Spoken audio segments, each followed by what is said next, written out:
자, 가겠습니다. 이해되셨죠? 네.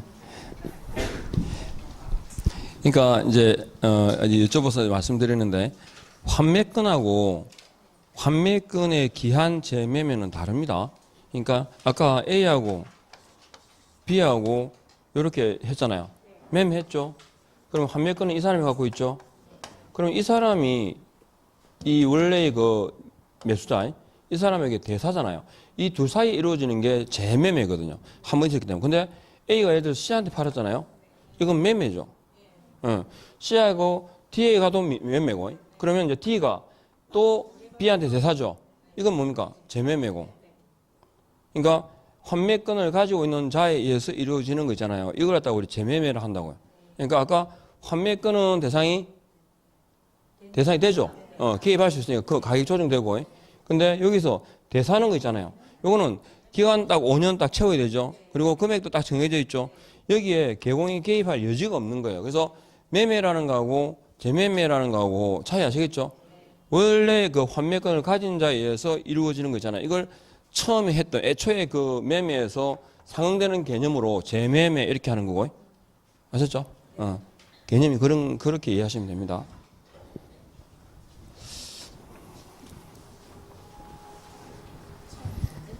예? 내 머릿속에서는 오늘 그게 처음 들었어요. 처음 들었어요, 그래. 처음 했는데? 응. 지난주도 안 했어요. 안 했는데, 그냥 이걸 하지 말까 할까 하다가 그냥 한번 더 그냥 지나가듯이 들으시라고 했는데, 아셨죠? 응.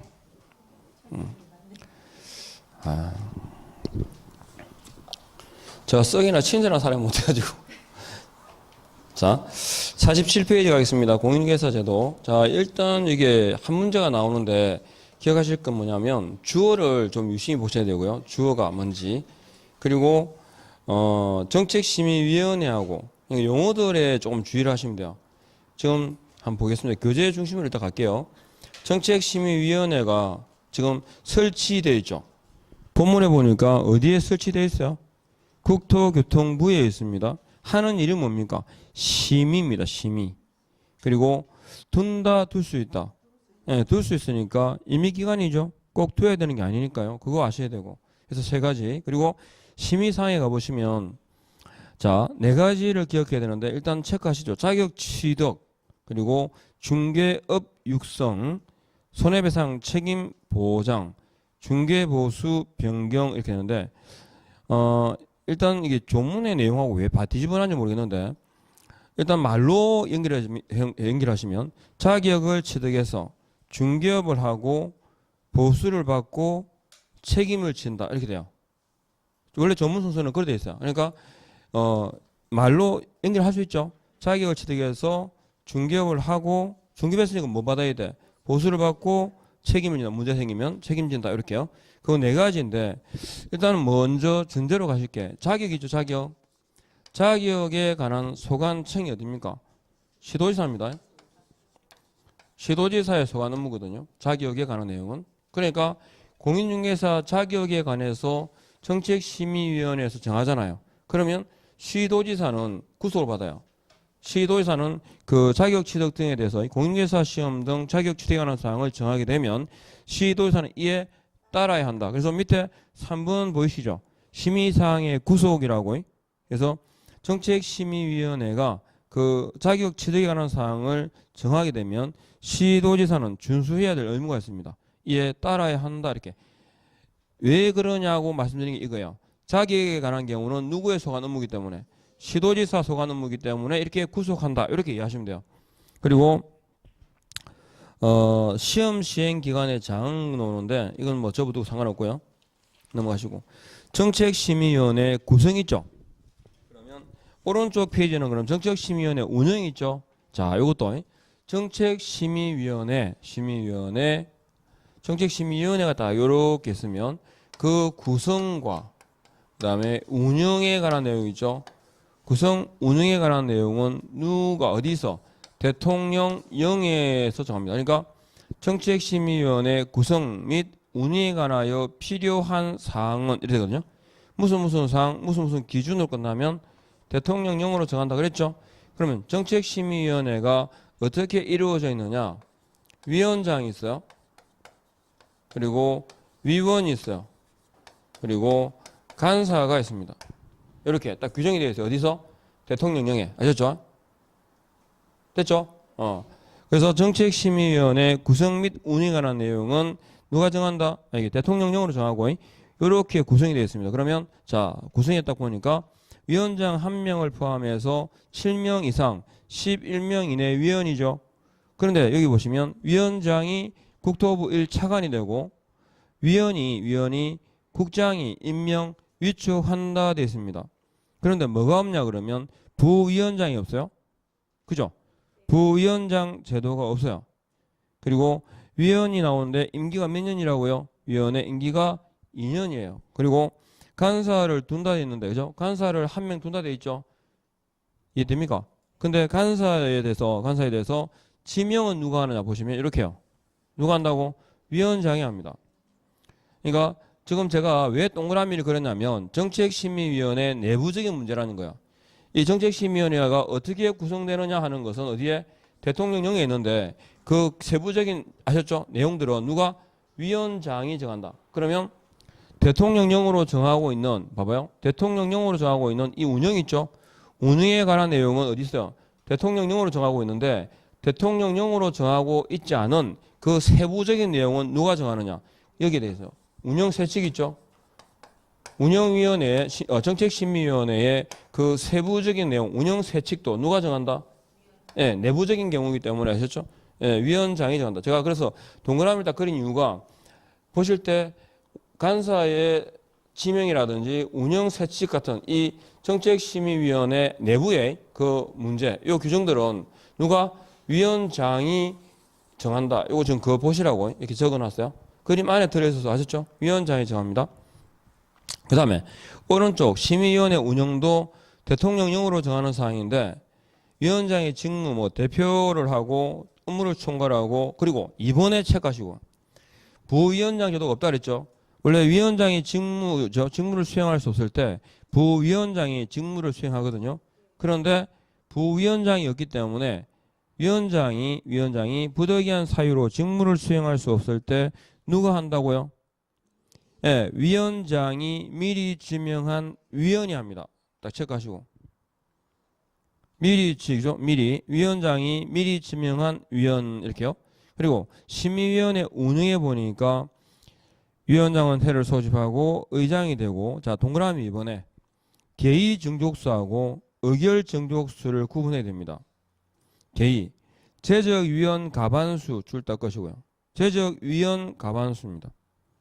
그 다음에 의결 정족수는요. 출석위원 가반수입니다. 지금 49페이지 보고 있습니다. 그래서 심의위원회 운영에 대해서 그리고 3번에 회의를 개최하는데 개최 며칠 전까지 7일 전까지 급하면요. 전날까지 통보할 수 있죠. 그러니까 7일 전날 두 개만 보시면 돼요. 이런 것들 이상하게 암기를 안 해도 지나듯이 이렇게 봐도 기억이 잘 안 되던가요? 웃기는 게 막 암기를 하려면 잘 안 되는데 슥슥슥 지나가면 그냥 뭐 왜냐면 이게 출제가 된 적이 한 번도 없어요. 지문이. 근데 이제 이렇게 되는 내용들은 이상하게 기억이 잘 되더란 말이지 이거. 자 그다음에 4번에 수당이죠 수당. 수당과 예비 있잖아요. 지급해야 되다 해서 할 수 있다 돼 있어요. 그죠? 돈 나가는 거는 누구나 아까워요. 그래서 지급해야 된다 그러면 애누리수 줘야 되죠. 그래서 지급할 수 있다라고 해요. 보통 봐봐요. 이 국가에서든 아니면 행정관청이든 어디서 돈을 지급하는 거 나가야 되는 거, 지출해야 되는 경우들은 해야 한다라고 하는 경우는 별로 없어요. 다 대부분 그죠? 여지를 둬요. 떼먹으려고. 네, 그래 이해하시면 돼요. 그러니까 수당과 예비는 지급해야 된다 할 수 있다? 할 수 있고. 특히나 공무원은 안 줘요. 그러니까 예를 들어서 이제 방송에 보면 뭐 KBS면 공 있잖아요, 그죠? 거기에 직원들이 무슨 예능 프로그램 이런 막 나오자 하잖아요. 그러면 인기가 막 올라가잖아요, 그죠? 걔들은 수당으로 얼마 준다더라? 2만 원? 예, 진짜 작대요. 되게 돈 벌 것 같처럼 하겠는데 실제로 뭐 정규 방송 말고 예능에 막 나와서 일하면 부외적인 업무잖아요. 그죠? 자기들은 아나운서가 뭐 있고 하니까. 그런데도 돈이 이거만큼 준대요. 하여튼. 그래서 뭡니까? 그치. 프리 선언하죠. 진짜 그래 프리하고 집에 논다. 그죠? 그러니까 프리 선언을 잘못해가지고 시급했잖아요. 그거 저 김모 씨나 뭐 있잖아 그거. 그죠? 잘못 프리하면 진짜 프리해집니다. 자, 어쨌거나. 자, 갑니다. 그 다음에 네 번째. 운영세칙 있죠? 여기. 정책심의위원회에, 그죠? 간사 지명이라든지 운영세칙. 대통령령으로 정하는 사항 외에 있죠? 규정한 사항 외란 말이 뭐냐면, 대통령령에 규정한 사항 외에 심의위원회 운영 등에 필요한 사항은 심의위원회 의결을 거쳐서 누가? 위원장이 정한다. 뭐 이렇게요. 그 다음에 위원회 제척 깊이 회피 있죠? 요건 그때 쓰임새를 주의하시면 돼요. 봐봐요. 위원 자체가 안건의 당사자예요. 위원이 안건의 당사자면 공정한 심의가 될까? 안 되겠죠. 그죠? 자기 일을 자기가 하는 거잖아, 지금. 그러니까 요건 배제시켜야 된다. 이렇게. 제척 사유가 됩니다. 또 안건의 당사자가 그 위원회 구성 면면을 보니까 이건 내하고 반대 입장이 있는 거예요. 그러면 그 사람이 심의에 들어가면 공정한 심의가 기대할 수 없잖아요. 그래서 저 사람 빼주세요 하는 게 뭐예요? 기피 신청이에요. 그리고 위원이 안건의 당사자이다 스스로 알게 되면 본인이 뭐 해야 돼요? 본인 스스로 그죠? 스스로 회피를 해야 됩니다. 그러니까 회피 안 하니까 어떻게 돼요? 국토교통부 장관이 해촉할 수 있죠. 그래서 표현을 구분해서 그러니까 일단은 공정한 심의를 기대하기 어렵다. 배제시켜라. 제책. 안건의 당사자가 이 사람 빼주세요 하는 게 뭐라고? 기피 신청. 본인이 스스로 하는 게 뭐다? 회피. 그러니까 하나를 기준 잡으시면 돼요. 본인 스스로 뭐라고? 회피하면 회피하셨죠. 본인 스스로 회피하고 회피 안 하니까 해촉하고. 아셨죠? 그림을 위치로도 봐도 돼요. 회피 옆에 뭐가 있어요? 해촉이 있어요. 그러니까 본인 스스로 회피해야 되니까 아셨죠? 해야 되는데 안 하니까 뭐 한다고? 해촉한다. 아시겠죠? 첫 자음이 똑같잖아. 본인이 스스로 기피한다는 건 말이 안 되잖아요. 기하고 해엇이 안 같으니까. 알죠? 회피, 해촉 이렇게 각각 쓰임새를 보시고 그래서 심의위원회에서 제척 사유가 넘어가죠. 위원이 안건의 당사자이거나 배우자이거나 쭉 있어요. 그런 거. 그 다음에 두 번째 이번에 1번 해당 안건의 당사자는 그랬죠. 다 끊고 해당 안건의 당사자는 말할 수 있다. 두 번째 줄 기피 신청입니다. 기피 신청. 그리고 뒤에 내용도요. 한번 눈으로 봐봐요. 심의위원회는 의결로 이를 결정한다. 이 경우 기피 신청의 대상인 위원은 그 의결에 참여하지 못한다. 그러니까 기피 신청을 안건의 당사자가 하면 심의위원회는 의결합니다. 그렇죠? 빼자 이렇게. 그리고 2번 위원 본인이 스스로 마저 저 끝에 회피하셨죠? 위원 본인이 스스로 회피합니다. 그리고 세 번째 국토교통부 장관은 만다 해촉할 수 있다. 됐죠? 해촉할 수 있다. 정책심의위원회에서 일단 그 구성 운영에 관한 내용하고 그다음 위원장이 직접 지명하고 정하는 사항이 있죠. 요거. 그다음에 제척, 기피, 회피, 해촉. 딱 요거 쓰임새 정도만 주의하시면 돼요. 넘어가시고. 그다음에 오른쪽 공인중개사 시험입니다. 이제 10월 26일 날 시험 치죠. 10월 26일 날 시험을 칠 건데 여러분이 시험에 합격하잖아요. 그죠? 합격하시면 자격증을 받겠죠. 자격증에 누구의 관인이 찍혀 있을까요? 그런 식으로 하지 말고 부산에 살고 있잖아요. 그죠? 그죠? 부산 광역시장의 관인이 찍혀 있습니다. 제 거는 경상남 도지사 관인이 찍혀 있습니다. 사는 데가 다르다는 얘기죠. 시험은 어디서나 칠 수 있죠. 본인이 원하는 곳에서. 근데 자격증은 누가 줍니까? 현 주소지 관할 시도지사가 줍니다. 그러니까 여러분 주소지가 여기라면 부산광역시장이 여기죠. 제가 아시는 분이 그 자격증에 서울시장 찍고 싶은가 봐요. 그래서 서울로 갔어요. 몰라 왜 그런지 모르겠는데 하여튼 그 좀 뭐 본인이 로망이겠지 뭐. 자격증에 꼭 서울시장 찍어야 되겠더라고요. 어쨌든 그 현 주소지 관할 아셨죠? 시도지사입니다.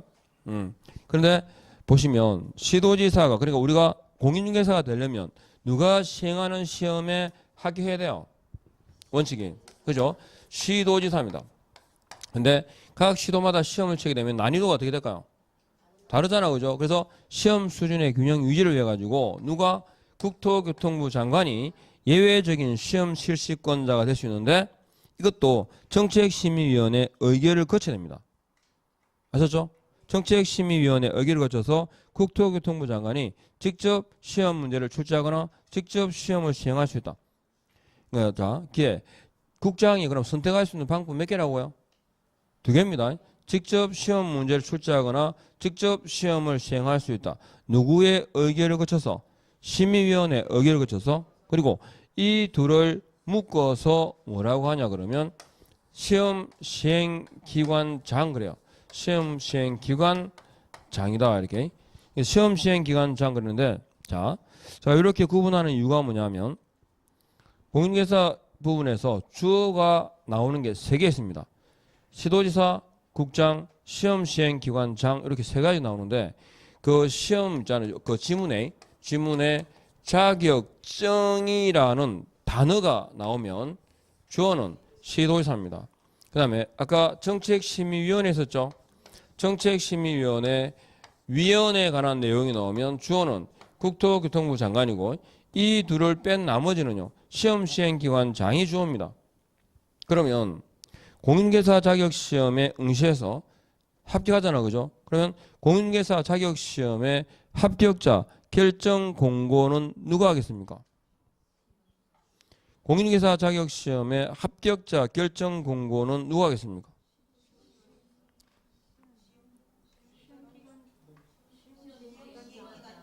그죠? 시험시행기관장이 주어입니다.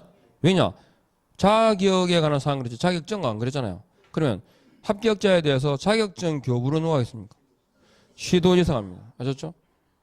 자, 그래서 딱 구분하시고. 그러니까 원칙적으로 시험 시행기관장은 그 시험 업무를 뭐 할 수 있다?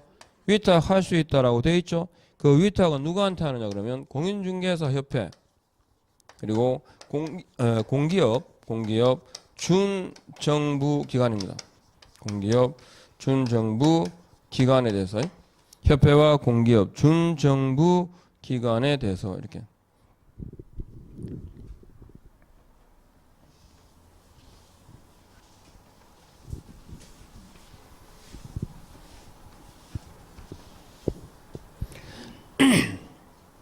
그래서 시도지사, 국장, 그 다음에 위탁과 시험 시행의 주체가 뭐냐 몇 개? 3개입니다.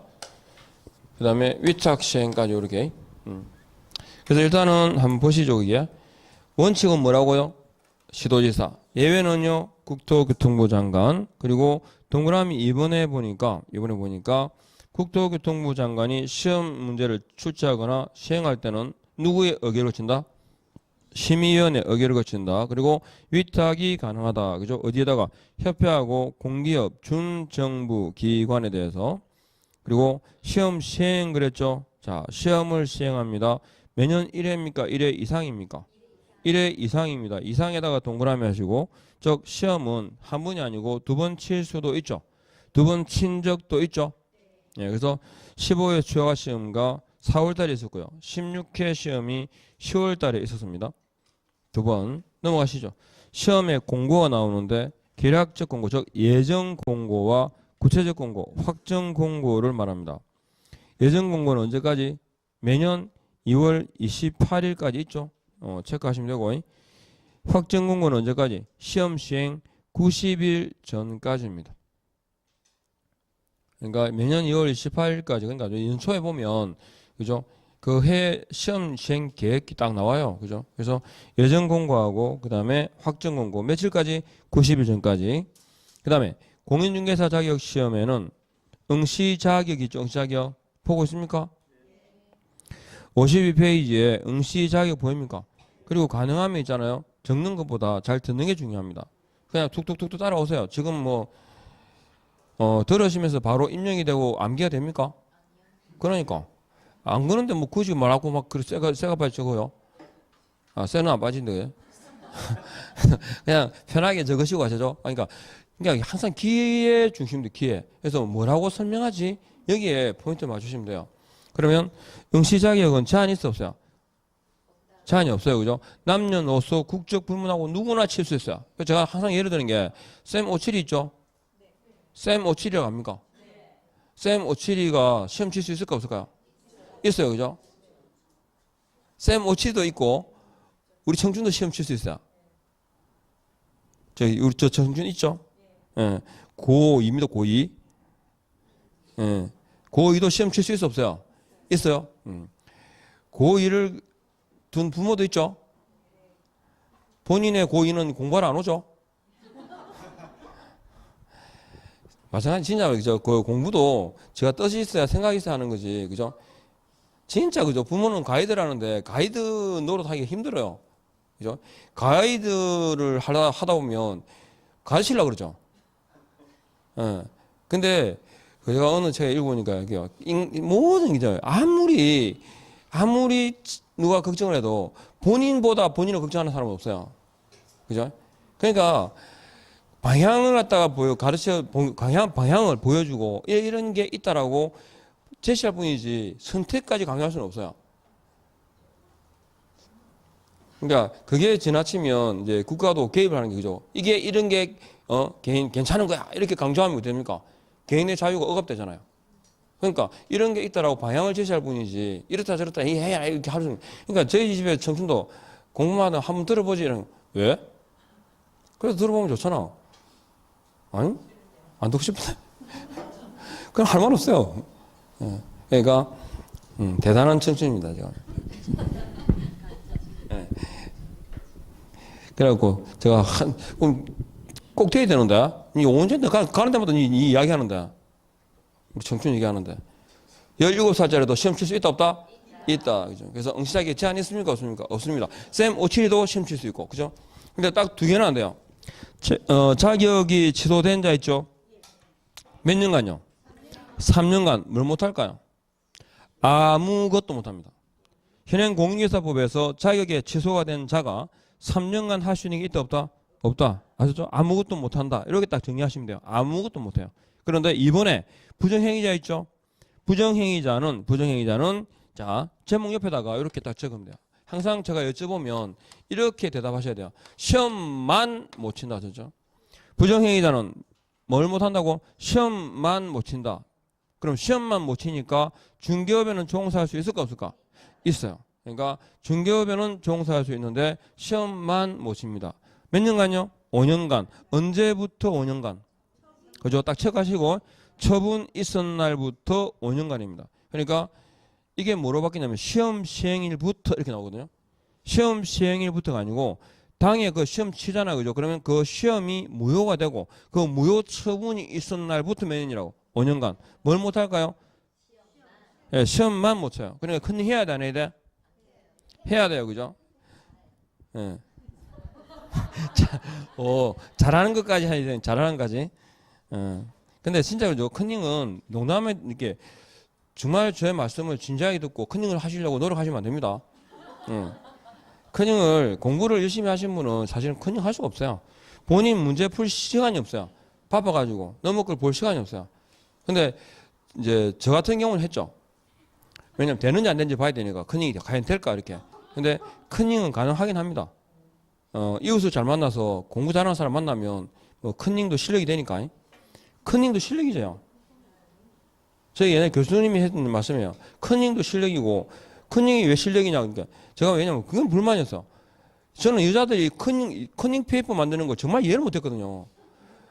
아니요. 고등학교 때까지 제가 컨닝이라는 거 생각도 못 해봤기 때문에 대학교가 딱 가니까 제가 총찬 얘기했죠. 낙제를 받았거든요. F를 했거든요. F를. 근데 여자애들 있잖아요. 얼마나 컨닝을 잘하는지 탁 때리고 싶더라고요. 너무 얄미워가지고. 아니 여자들은 저는 그 여자들 한상이 있었거든요. 여자들은 막 좀 남자들 무심 애들하고 다르게 막 순수하고 있잖아요. 뭔가 이렇게 깨끗하고 뭐 이런 아이고 끼나 고동이나 뭐 그죠? 대학을 가니까 그렇게 영악할 수가 없어요. 야시야 야시. 그죠?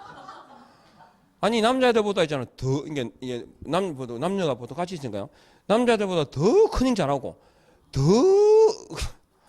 와, 그 제가 중간고사 처음 치고 난 다음에 어이가 없어가지고 뭐 저런 것들이 다 있는 저거. 그래갖고 여자아이들 한 상이 깨졌어요. 와, 진짜 세상에. 그래서 제가 교수님한테 여쭤봤거든요. 왜 커닝을 똑같이 뭐 하는 거 보니까 다 커닝 하는데 성적이 왜 다르냐고. 커닝 페이트 잘 만드는 게 실력이래요. 커닝 페이트를 잘 만들려면 얼마나 심혈을 기울여서 만들었겠어요. 그걸 보면서 촤 이렇게 있잖아요. 그 기성전기를 맞춰가지고 있잖아요. 그죠? 예, 논리적으로 딱 적었을 거 아니에요. 그걸 만드는 것도 실력이다. 그래서 할 말이 없더만. 야, 그다음부터는 그냥 여자들은, 아, 저 아들은 인간인가 보다 생각했어요. 하여튼 커닝은 해도 상관이 없는데 할 틈이 없어요. 그죠? 몇 년이라고요? 5년간 뭐 못한다? 시험만 못 친다는 거예요. 자, 그럼 응시원서 갑니다. 제가 지난주에 말씀드릴 때 각종 서식은 뭐로 정한다? 국토교통부령 그래서 그죠? 그래서 응시원서에 딱 보니까요. 오른쪽에 국토교통부령이 정하는 바에 따라 응시원서를 제출해야 한다라고 되어 있죠. 예, 그리고 응시수수료에 반환되는데, 자, 응시수수료가 여기 보시면 시험 시행의 주체가 세 개죠. 그래서 주체에 따라서 근거가 달라요. 그러니까 첫 번째 보니까 시도지사가 시행하면 거기 지방자치단체 조례 있죠. 어디 조례입니까? 이게 시도 조례를 말합니다. 시도니까요. 자격에 관한 경우는 시도입니다. 시도 조례고. 2번 국장이 시행하면 국장이 결정 공고하는 수수료. 국장입니다. 국장이 결정 공고하는 수수료입니다. 국장이 결정 공고하는 수수료. 그 다음에 위탁 시행 있죠. 위탁 시행의 경우에는 위탁 받은 자입니까? 위탁 한 자입니까? 그죠? 위탁 받은 자입니다. 위탁 받은 자. 위탁 받은 자가 결정 공고하는 수수료 이렇게요. 세 개. 자, 이렇게 보시면 돼요.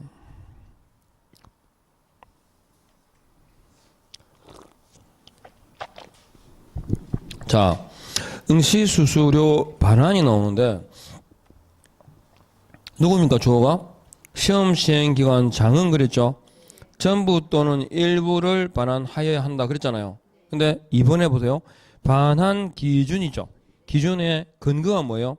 국토교통부령이에요. 제가 무슨 사항 무슨 기준으로 끝나면 그죠? 무슨 사항 무슨 기준으로 끝나면 근거가 대통령령 그랬죠. 그런데 예외가 있습니다. 지금 보고 계시는 응시수수료. 응시수수료의 이 반환 기준은 뭐로 정한다? 국토교통부령입니다. 그리고 공인계사법의 뭐 규정을 위반하게 되면 업무정지라든지 자격정지가 있거든요. 업무정지, 자격정지 기준이 있습니다. 이건요 국토교통부령입니다. 그리고 중개사무소 있잖아요. 그죠? 사무소 설치의 기준이잖아요. 기준 이건 법률입니다. 법률. 그래서 요 세 가지는 특히 좀 체킹해 두시고, 그래서 사무소 설치 기준이라든가 이런 게 바뀌어 나온 적이 있습니다. 대통령령으로. 그래서 응시수수료 반환 기준, 업무정지, 자격정지 기준. 업무정지나 자격정지는 6개월 범위 내거든요. 근데 6개월 안에서 6개월짜리, 3개월짜리, 1월짜리 다 종류가 정해져 있습니다. 그래서 그 기준이 국토부령이고 사무소 설치의 기준도 뭡니까? 법률입니다. 그러면 사무소 설치 기준 및 운영에 관하여 필요한 사항은 뭐겠어요? 사무소 설치 기준은 법률에 있는데 사무소 설치 기준 및 운영에 관하여 필요한 사항은 대통령이 있습니다. 아셨죠? 괜히 또 보면서 기준 들어갔다고 헷갈리면 안 되고. 자, 박스 안에 보시면 기역, 니은, 디귿 있죠? 기역, 과오납, 니은, 귀책, 사유, 디귿, 접수 기간 내 딱 체크하시고 이 세 가지는 어떻게 한다? 전부를 돌려줍니다. 보셨죠? 그래서 가오납이라든지 귀책 사유라든지 접수 기간 내는 전부입니다. 그런데 자, 접수 기간이 이렇게 있으면 이 기간 내는 전부 주죠. 전부를 들려주는데 접수 기간이 마감한 그 다음 날부터 며칠까지? 7일까지는 60%를 돌려줍니다. 그리고 접수 기간 있죠. 자, 시험 시행일 있죠. 시험 시행일부터 자, 이게 10일 전입니다. 시험 시행일 10일 전입니다. 그러니까 8일째부터 요 10일 전까지 사이는 얼마? 50%. 그래서 60, 50입니까? 50, 40입니까? 60, 50입니다. 제가 항상 비교해서 같이 말씀드리는 거 있죠. 그렇게 다 나왔습니다. 문제가. 그러니까 저렇게 오답이거나 이렇게 50, 40에 60, 50%를 돌려준다. 그래서 전부 또는 일부를 반환해야 된다. 그 다음에 시험에 출제가 나오는데 출제위원회 임명 있죠. 제목만 보시고도 대답이 돼야 돼요. 출제위원회 임명은 누가 하겠습니까? 시험 시행기관 장애합니다. 제가 그랬죠. 자격증이 나오면 시도지사, 정책심의위원회 위원회 임명 위촉 해촉은 국장, 그거 둘 빼면 시험 시행기관 장 그랬죠. 출제위원회 임명 위촉은 시험 시행기관 장애합니다. 그리고 출제위원회 하는 일이 밑에 있죠. 출제 선정 검토 채점 이 네 가지를 담당하는 자입니다. 넘어가십시오. 그러면 출제위원은 문제를 똑바로 내야 되겠죠. 근데 문제를 똑바로 안 내면 자 동그라미 이번에 시험 시행기관장은 신뢰도를 떨어뜨리면 두 번째 줄 동그라미 2번입니다. 다른 시험 시행기관장 및 출제위원이 소속하고 있는 기관장에다 명단을 통보합니다. 그죠? 명단 통보하게 되면 동그라미 3번에 보니까 몇 년이죠? 명단 통보한 날부터 5년간 위촉해서는 안 된다까지요. 일단 출제위원회 임명위촉은 시험시행기관장이 하는데 출제위원이 하는 일은 출제 선정 검토 채점 4가지고 그리고 신뢰도를 떨어뜨리게 되면 다른 시험시행기관장이나 소속기관장에게 명단을 통보하죠. 명단을 통보하게 되면 통보받은 날부터 몇 년간 5년간 출제위원으로 위촉해서는 안 된다. 아셨죠? 딱 하면서 머릿속에 되게 되짚어 봐야 됩니다. 그 다음에 수당 지급은 해야 될까요? 할 수 있을까? 할 수 있다. 그죠? 돈 주기 싫어요. 그 다음에 시험 방법 및 일부 문제. 자, 시험은 1차와 2차로 구분하죠. 1차는 선택형, 2차는 논문형입니다. 구분한다는 말은 1차 시험과 2차 시험의 합격 여부가 별개다. 그죠? 구분하고 있고. 그리고 출제 형태도 딱 정해 나옵니다. 근데 예외로 보시면 자, 시험은 구분하고요. 원래 이시거든요. 1차 시험을 치고 합격자가 나오면 그 1차 합격자에 대해서 뭐다? 2차를 시험을 따로 치는 게 원칙이에요. 지금 주택관리사는 그렇게 하고 있거든요. 그러니까 사법고시 다 그렇잖아요. 다 원래 따로 하는 게 맞아요. 근데 우리는 동시에 시행하게 되니까 예외가 있습니다. 자, 1번에 구분하되 동시에 시행할 수 있다 돼 있죠. 그리고 동시에 시행하기 때문에 2차 시험도 칠 수 있어요. 그래서 만일에 1차 시험에 불합격하게 되면 2차 시험은 응시할 자격이 없는 사람이죠. 따라서 불합격이 아니라 무효가 됩니다. 그리고 3번에 보니까 1차 시험은 선택형, 2차는 논문형인데 동시에 시행하기 때문에 2차 시험도 1차 시험 방법에 따릅니다. 해서 1, 2차가 모두 다 선택형이다. 객관식이다. 이 말이고요. 됐죠? 그리고 오른쪽 갑니다. 자, 시험의 일부 문제인데 29회 시험에서 1차 시험에 합격했잖아요. 그죠? 그러면 언제 면제 받는다? 다음 회입니까? 다음 연도입니까? 다음 해죠. 2019년 시행되는 자격시험에서 1차 시험을 면제한다 그러면 OX다. X입니다. 왜 틀렸냐 그러면 시험은 매년 1회 시행이 아니라 1회 이상이기 때문에 그러니까 올해 30회, 31회를 또 칠 수 있잖아요. 두 개를. 그러면 둘 다 면제입니까? 30회만 면제입니까?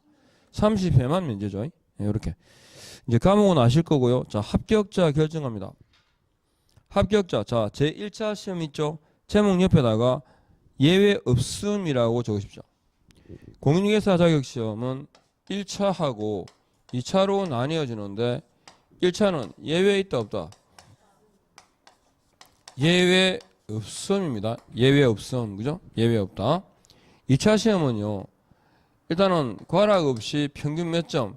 60점 이상인 자 중에서 합격자를 결정하는데 두 가지의 경우가 있습니다. 뭐 있을까요? 자, 2차 시험에 보니까 이 쌍가루 2번에 위에서 두 번째 줄 껐죠? 선발 예정 인원. 선발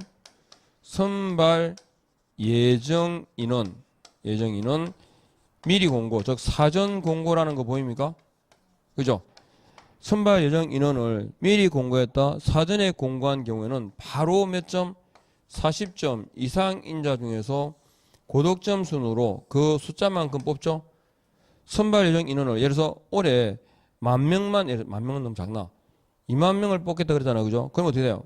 바로 1등부터 몇 등까지?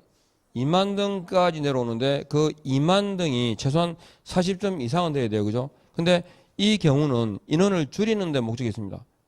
2만 명을 뽑겠다 그러면 1등부터 2만 등까지 딱 끊어져 버리면 커트라인이 60이 아니라 90이 될 수 있어요. 그죠? 시험이 쉬우면. 예, 그러니까 선발 예정 인원을 사전에 공고하면 바로 몇 점이라고? 40점 이상이자 중요했습니다. 그런데 뒤에 보시면요. 최소라는 말이 있어요. 그러니까 그해 응시생이 아셨죠? 얼마나 시험을 응시하느냐에 따라 가지고 최소 선발 인원이나 이렇게요.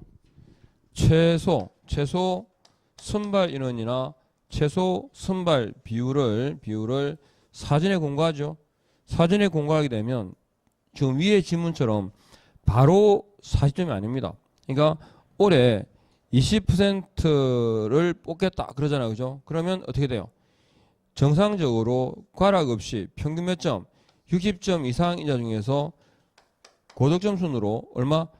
20%를 뽑습니다. 그런데 뽑아 선발했는데 25%가 합격했어요. 그러면요. 끝이에요. 여기겠죠? 정상적으로 뽑아서 이제 60점 이상 인자 중에서 그걸로 끝이에요. 그런데 뽑아보니까 합격률이 15%밖에 안 돼요. 뭐라고? 미달했죠. 그죠? 최소 인원이나 비율에 뭐 하면 미달하게 되면 아셨죠? 미달하게 되면 그때 몇 점? 40점 이상 인자 중에서 다시 1등부터 몇 등까지? 15%가 아니고 20% 비율까지 내려오는 거죠. 이해합니까? 이건 최소 인원을 했죠. 최소라는 말은 최소한 이 인원 이상은 선발하겠다는 많이 뽑기 위한 거고 위에 거는 줄이기 위한 거예요. 그러니까 최소 선발 인원이나 비율이 되면 정상적으로 첫 번째 선발한다 하셨죠? 두 번째 미달하게 되는 경우에 몇 점? 40점 이상이자 중에서 이렇게. 그러니까 시험은 요걸 빼버리고요. 최소 선발 인원이나 최소 선발 비율을 사전에 공고한 경우에는 40점 이상인자 중에서 고득점 순으로 돼야 안 돼? X입니다. 정상적으로 선발을 하고 그다음에 그 인원과 비율에 뭐하면 미달하게 되면 몇 점? 40점. 그러니까 최소 뒤에 40점이 나온다는 말은 무슨 뜻일까요? 미달했다라는 말이 들어가야 됩니다. 가운데. 그래서 동그라미 2번에 보니까요. 두 번째 줄에 최소 선발 인원 또는 최소 선발 비율의 범위 안에서 아셨죠? 예, 미달되는 경우입니다. 미달 딱 체크하시고 최소 미달. 그럼 몇 점? 매 과목 40점 이상 인자 중에서 이렇게. 그러니까 최소 인원이나 비율을 선발한다고 했을 때 바로 그죠? 40점 이상에서 선발하는 게 아니라는 거 그것만 좀 알고 계시면 돼요.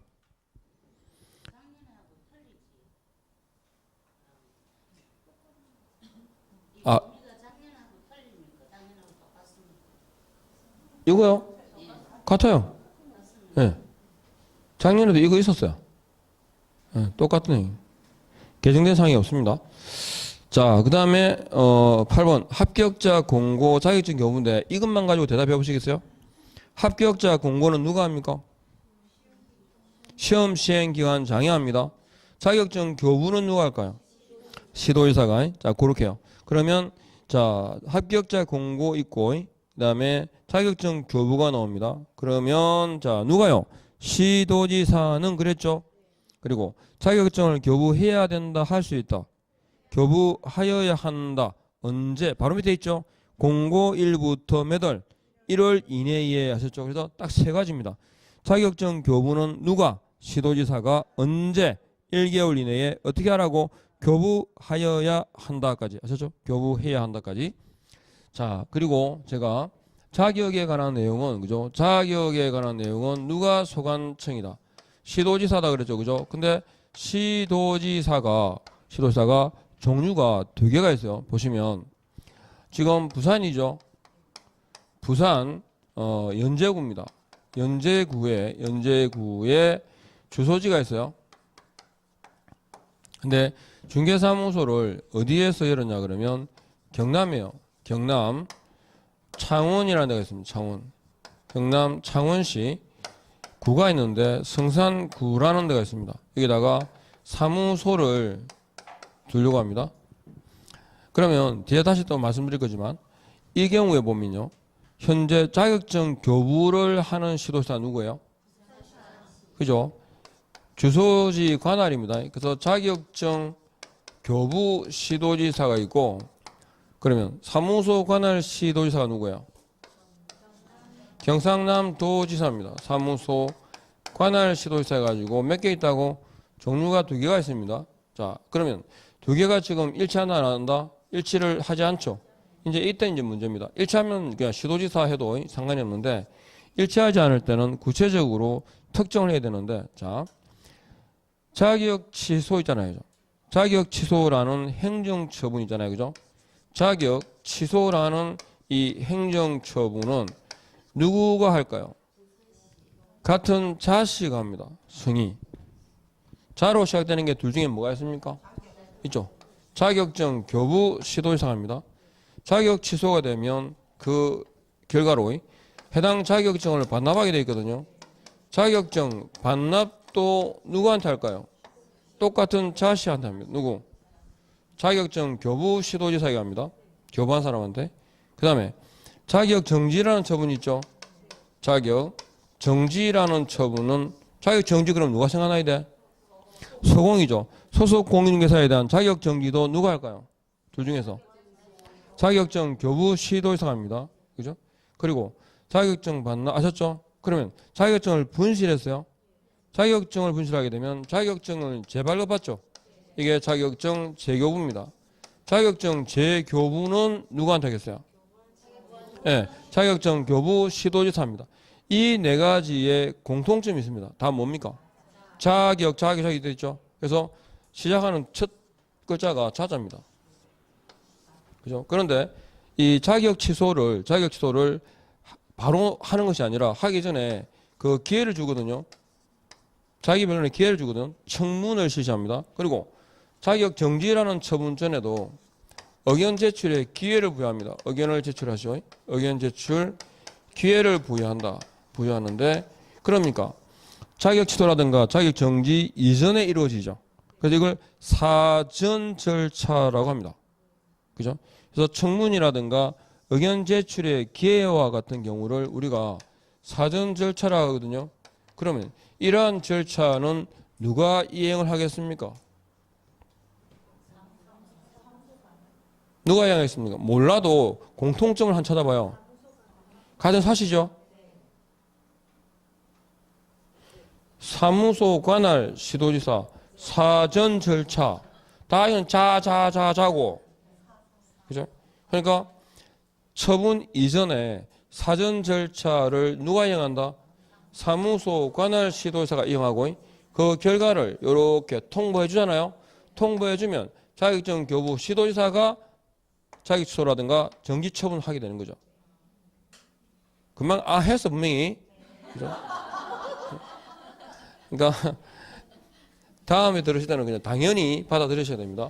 그래서 시도지사가 종류가 몇 개? 2개가 있는데 그러니까 이 4가지하고요. 요거까지 하면 그 시도지사가 아니고요. 어떤 시도지사라고 특정해야 되는 경우들이 나와요. 그렇죠? 그러니까 앞에 시도지사가 아니고 봐봐요. 자격증을 반납해야 된다. 누구한테요? 시도지사에게 반납한다라는 게 맞아요. 아셨죠? 근데 어떤 시도지사? 그죠? 자격증을 교부한 시도지사에게 반납해야 됩니다. 아셨죠? 이렇게.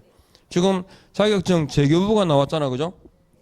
자, 자격증을 잃어버렸어요. 못 쓰게 됐어요. 그때 재교부 신청도 누구한테 하겠습니까? 그죠? 자격증을 교부한 시도지사에게 제출해야 됩니다. 시도지사에게. 그리고 이때 자격증 재교부도 수수료를 납부합니다. 지방자치단체 조례되어 있죠? 어디 조례입니까? 시도조례입니다. 까지. 그죠? 그리고 자격증의 양도 대여 금지 보입니까? 자격증의 양도. 자, 우리가 자격이든 등록이든 이건 대인적 처분이고 일신 전속성이에요. 그러니까 일신 전속성이란 말은 일신 한 사람에게 전적으로 속해 있다. 아셨죠? 그러니까 이전성을 부정하기 때문에 우리가 양도라든지 그죠? 대여라는 게 딱 나오잖아요. 그러면 결과는 무조건 취소입니다.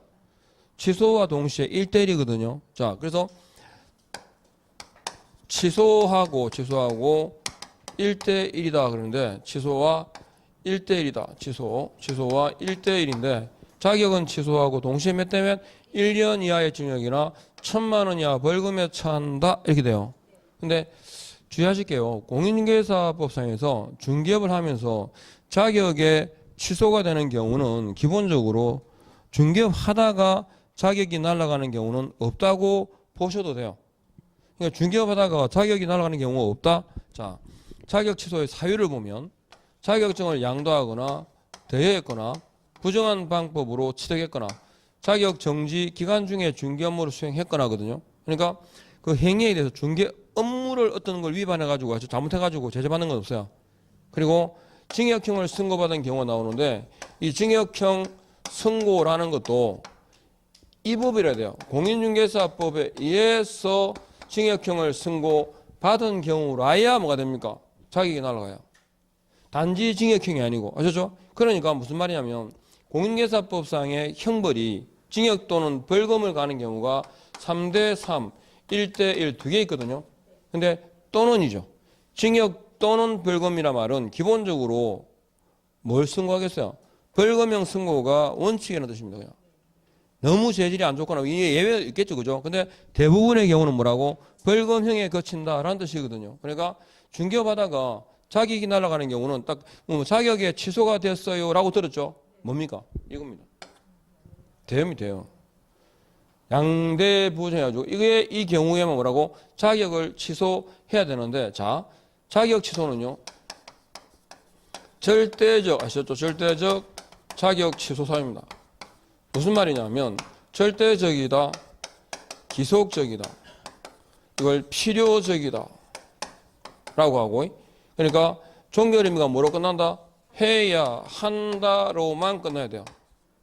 그러면서 동시에 몇 대 몇이라고? 1대1입니다. 그러니까 자격을 취소하고겠어요? 할 수 있고겠어요?